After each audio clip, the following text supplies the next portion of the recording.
Can we talk about this and this and this and this and this and this and this and this?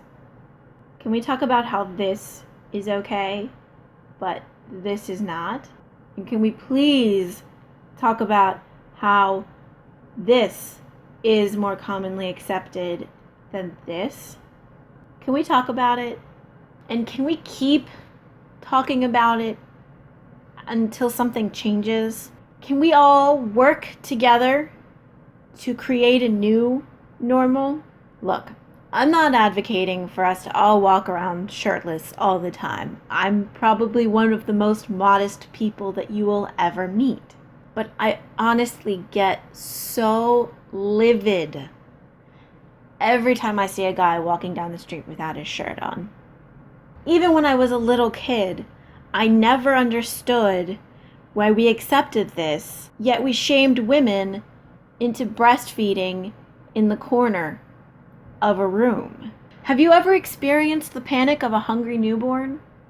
I don't know if this is common knowledge, but women are not born knowing how to breastfeed. Surprisingly, it is not part of our genetic makeup. And when you're first learning how to breastfeed, it is a very messy and difficult process. And to be honest, there is nothing sexual about your breasts in that moment. They are literally feed bags. So why people feel the need to throw shame and guilt into the mix?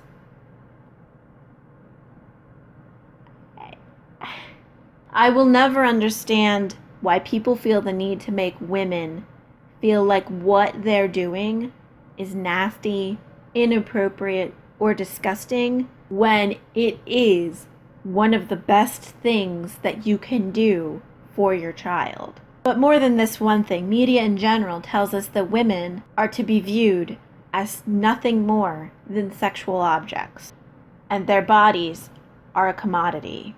We are taught from a very young age to be covered up and decent.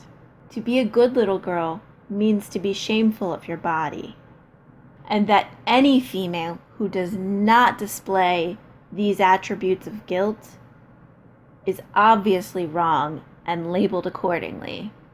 But at the same time that this message is being sent to little girls, little boys are being told that women are sexual objects for them to obtain. Simple phrases like "get the girl" or "win her over" are far more damaging than we realize. But the problem is, these things are so subtle that we barely even notice them. Let's say you drank water from the same well every day. You wouldn't notice trace amounts of mercury in your water. But over the course of time, you'd get lead poisoning. Now let's say someone came up to you and told you that there was lead in your water. You'd stop drinking from that well, right? Or you'd at least find a way to clean up your water supply. Media has been slowly poisoning our minds. But how many of us are willing to find a new well? Or to tell the people in charge to clean up our water supply? And this is not so much a challenge to change, as it is hopefully a wake-up call to those who may not even realize that it's happening.